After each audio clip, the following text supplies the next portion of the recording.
Hi, and welcome to this episode of Lab Guy Does a Thing. Today we're going to be talking about reflection, refraction, and geometrical optics. Now, reflection and refraction are simply two ways that light interacts with an object. Reflection is when that light bounces off an object and keeps going in a path, like a mirror. How the light bounces off of this mirror, reflects off of it, and heads towards the camera. That's why you can still see the light here. Well, refraction comes when light passes through an object. You see how the lamp has a circular shape? But as soon as I start orienting this, that light, that shape, that circular shape seems to be a little bit more deformed than it was. Well, that is the property of refraction, of the light coming from this lamp going through the object and it getting bent out of shape when it goes back into the camera. To demonstrate reflection, here we just have a mirror and a laser box that lets us see exactly where the laser is passing.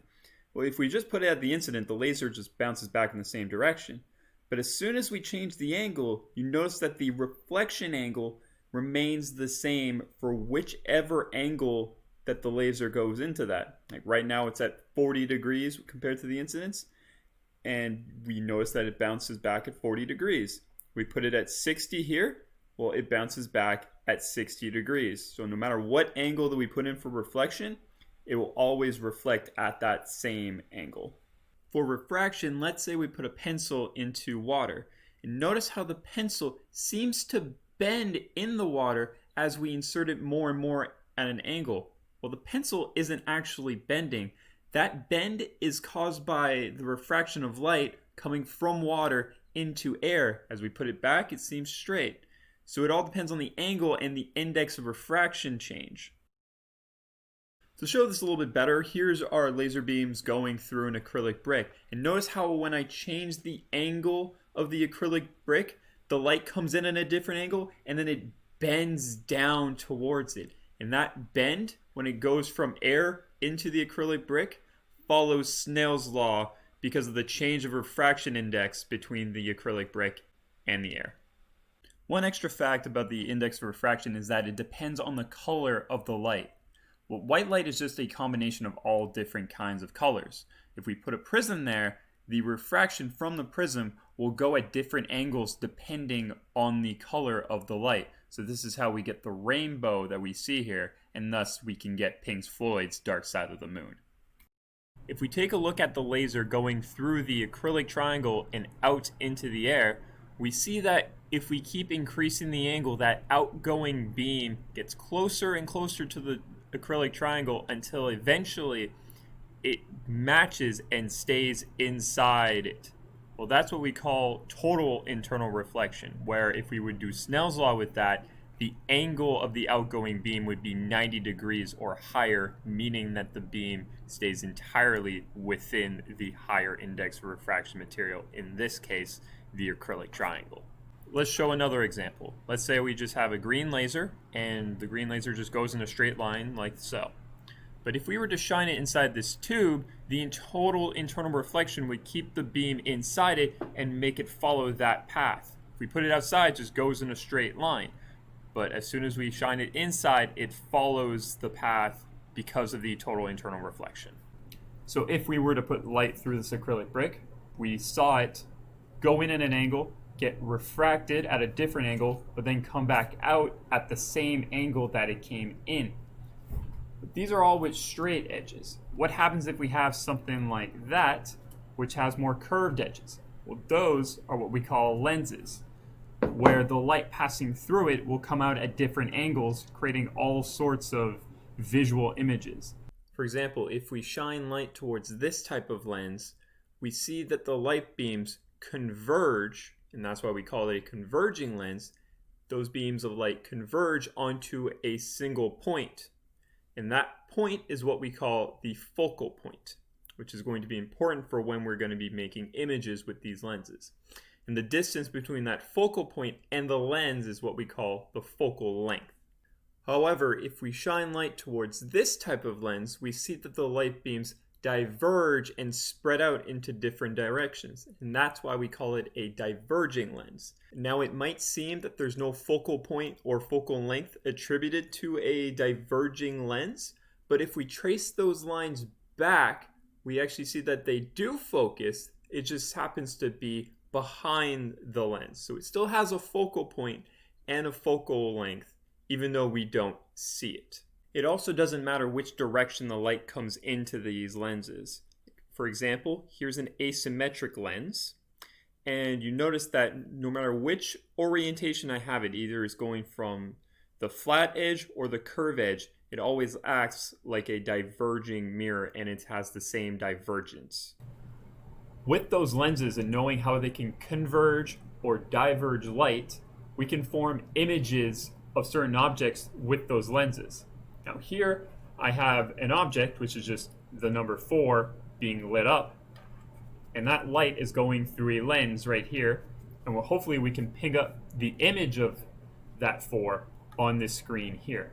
So it should all follow the equation here, where P is the distance between the object and the lens, F here is the focal length of that lens, and Q is the distance between this lens and the image itself. So we can, if we choose our P, S, and Q well, we'll be able to see an image on that, and that image will either be bigger or smaller based off the ratio between Q and P. Now this negative is that if both these are positive, that means the image will be flipped. So here, our distance here is 20 centimeters and our lens is 10. So following that equation, if I go here, you can see the number 4 coming into focus and actually have an image on the screen. If I just put it right where it has the best image, right there. And you see that 4 is flipped. So we have 1 over 10, because that is 10 centimeters. And then we have 1 over 20 plus 1 over 20. 1 over 20 plus 1 over 20, that's just 2 over 20, which is 1 out of 10, which is what we have here. And you see that Q was 20 centimeters here, and P is 20 centimeters here. So that 20 over 20 is just 1, but it's a negative, so it's flipped. If I were to change the distance here of the object and the lens, we can actually find an image distance where the image will be larger, like so, or smaller, like so. It all comes from the magnification factor here. All I did was change P and try to find Q that fits this equation. You see how I can either get it really small, like that, or really large, if I can actually get a good value of that. This is what we call a real image because I can project that object, that 4, onto a screen and have it be physically there. It is real because I can see it on the screen. Now we replace the lens with a concave lens, a diverging lens. And you see, no matter what the distance I place between the object and the lens, or the screen or the image and the lens, I can never get that real image back. I will turn off the light so you can see I can never get that 4 to appear. We come close. We see the light there, but we never can actually get that image of that 4. We never can. However, if I look through the lens, I can see the 4 actually being projected. And if I extend it farther, that 4 becomes smaller. And if I bring it closer, that 4 becomes larger. Well, why isn't it showing up on the screen? So there's still an image, but if we were to put the numbers into this equation, we would actually find that Q is negative, meaning that the screen, instead of being on this side, would have to be here, which blocks out all the light from reaching the lens. So that's what we call a virtual image, an image that we cannot project on a screen. If we take a look at that virtual image, that 4 is standing up and it's no longer flipped like that. So if we actually put in our magnification numbers there, we see that because it's a virtual image, our Q is negative. So this negative cancels out, so we get a positive magnification, which means that it is standing up. It can still be bigger or smaller depending on Q and P, but because the Q is negative, that means that this negative cancels out, so the magnification is positive and thus means it's standing up straight. If we were to put multiple of these thin lenses all in a row, for example, like a converging lens here, another converging lens, and a diverging lens there, we can actually get all kinds of different images, be it virtual, real, inverted, or upright. That's actually the principle of how telescopes, microscopes, and magnifying glasses work.